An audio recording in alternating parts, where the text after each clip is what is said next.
وَمَن يَتَوَكَّلْ عَلَى اللَّهِ فَهُوَ حَسْبُهُ، اور جو اللہ پر بھروسہ کرے اللہ اس کے لیے کافی ہو جاتا ہے،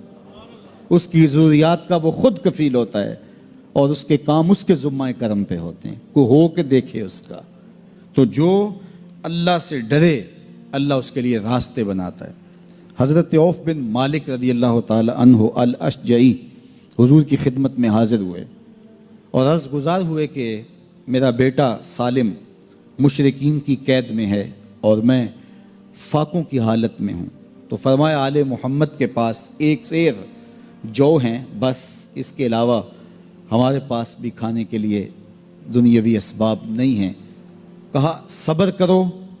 اور اللہ سے ڈرو،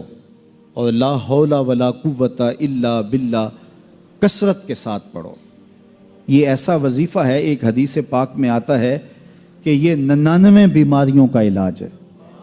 اس میں سب سے کم درجے کی بیماری ہم اور غم ہے، یہ دکھوں کا مداوع ہے، مشکلات کا علاج ہے، اور یہ وظیفہ میرے حضور نے بتایا۔ حضرت ابو ذر غفاری رضی اللہ تعالیٰ عنہ کو حضور نے 5 چیزیں بتائی تھیں، ان میں سے 5ویں چیز یہ تھی کہ ابو ذر کثرت کے ساتھ لا حول ولا قوت الا باللہ پڑھا کرو۔ فرمایا عرش الہی کے نیچے ایک خاص خزانہ ہے، یہ وظیفہ وہاں سے آیا ہے، یہ زندگی میں معمول بنا لو، جب پھنس جاؤ مشکلات میں آ جاؤ تو لا حول ولا قوت الا باللہ پڑھو، اللہ راستے کھولے گا۔ تو حضور نے 3 چیزیں فرمائی، اللہ سے ڈرو، صبر کرو، اور کثرت کے ساتھ لا حول ولا قوت الا باللہ پڑھو۔ وہ فرماتے ہیں کہ میں یہ عمل شروع کیا، ابھی گھر میں بیٹھا ہی تھا کہ دروازے پہ دستک ہوئی، تو میں اٹھا کہ دروازہ کھولوں دیکھوں کہ کون ہے، تو دروازہ کھولا، دیکھا میرا بیٹا کھڑا ہے اور اس کے پیچھے 100 اونٹ کھڑے ہیں۔ تو میں نے کہا کہ تم اور یہ اونٹ؟ کہا مجھے موقع لگ گیا، میں ان کی قید سے بھاگ آیا اور آتے آتے ان کے 100 اونٹ بھی ہانک لایا ہوں۔ وَيَرْزُقْهُ مِنْ حَيْثُ لَا يَحْتَسِبُ، وہ تمہیں وہاں سے رزق دے گا جہاں سے تمہیں گمان بھی نہیں، اس کے ہو کے تو دیکھو۔ اللہ اکبر، اللہ کے ہو جاؤ تو پھر وہ تمہاری ضرورتوں کا کفیل ہو جائے گا۔ فرمایا حضرت عبداللہ ابن مسعود رضی اللہ تعالیٰ عنہ نے کہ کسی شخص کو فقر و فاقہ آ جائے تو وہ لوگوں کو بتائے کہ میں آج کل بڑے مشکل حالات میں ہوں، ہر وقت لوگوں کو بتاتا رہے تو اس کی مشکل بڑھے گی، اس کی مشکلیں آسان نہیں ہوں گی اس طرح۔ اور اگر وہ اپنی اس مشکل کو کسی سے شیئر نہ کرے بلکہ مصلی بچھا کے اپنے رب سے کہے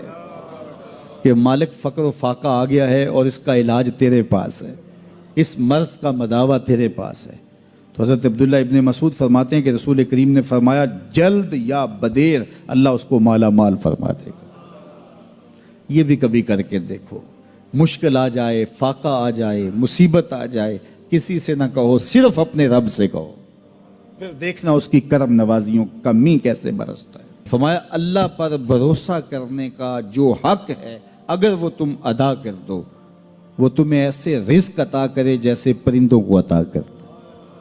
ہم تو دکان پہ جانا ہوتا ہے، فیکٹری میں جانا ہوتا ہے، ہم اپنے کاروبار پہ جانا ہوتا ہے، نوکری پہ جانا ہوتا ہے، مزدوری پہ جانا ہوتا ہے، ہمیں پتہ ہے کہاں آج صبح جانا ہے، لیکن پرندوں کو کوئی پتہ نہیں ہوتا کہاں جانا ہے، راس المال بھی نہیں ہوتا، لیکن صبح نکلتے ہیں، شام کو کبھی بھی خالی پیٹ نہیں آئے۔ بن توکل پنچھی اڑ دے، خرچ نہ پلے زیرا ہو۔ گھر سے خالی پیٹ نکلتے ہیں، جب واپس آتے ہیں تو پیٹ بھرے ہوئے ہوتے ہیں، اور پھر جو ان کی ضرورت ہوتی ہے اللہ وہ ساری ضرورتیں پوری کرتا ہے، جو ضرورت ان کی ہوتی ہے۔ یہ شیر کتنا گوشت کھاتا ہے اللہ روز اسے دیتا ہے، یہ ہنس روزانہ سچے موتی کھاتے ہیں، اور آپ مارکیٹ میں لینے جائیں لاکھوں روپے لگا کے تولے ماشے کے حساب سے آپ خریدتے ہیں، پھر بھی آپ کو یقین نہیں ہوتا کہ یہ سچے ہیں یا 2 نمبر ہیں۔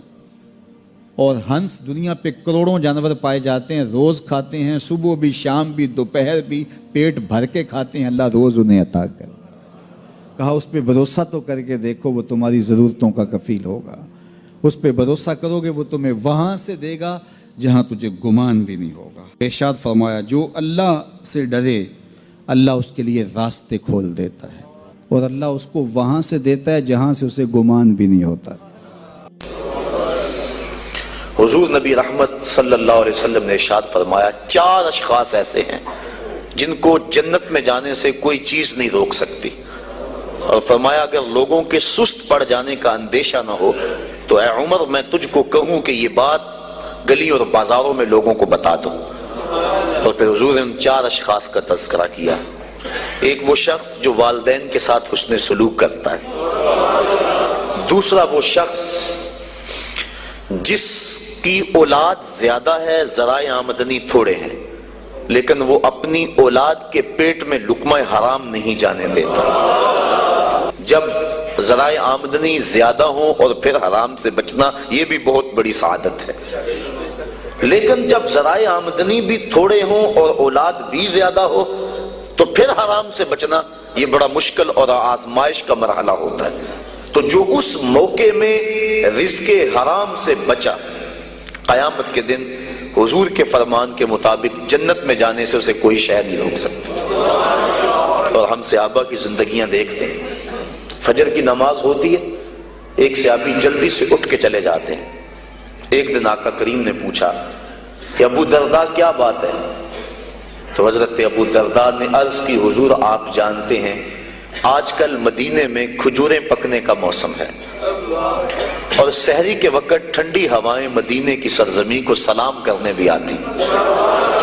میرے ہمسائے کے صحن میں ایک اونچا لمبا درخت ہے کھجور کا جس کا جھکاؤ میرے گھر کی سمت ہے،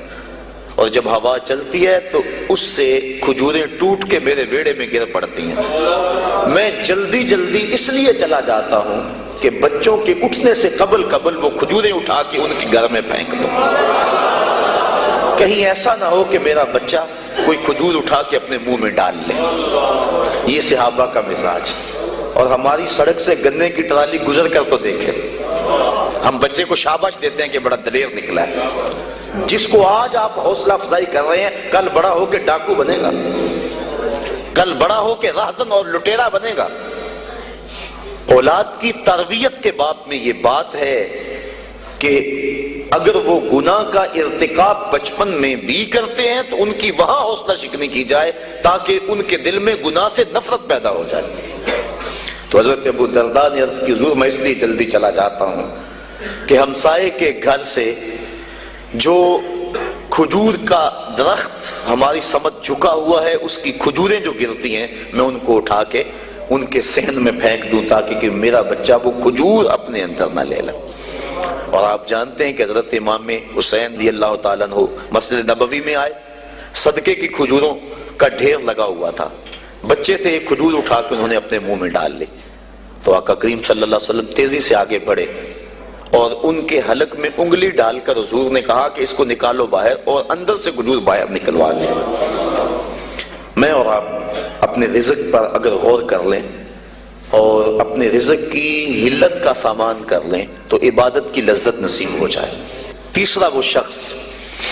کہ جس نے ایسی سچی توبہ کی کہ دوبارہ گناہ کی طرف جانا اتنا مشکل ہے جس طرح تھن سے نکلا ہوا دودھ دوبارہ اندر نہیں جا سکتا۔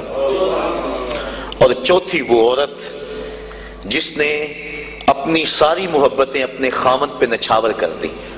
اور اس حال میں مری کہ اس کا خامد اس پہ راضی تھا، اس کو جنت میں جانے سے کوئی چیز نہیں روک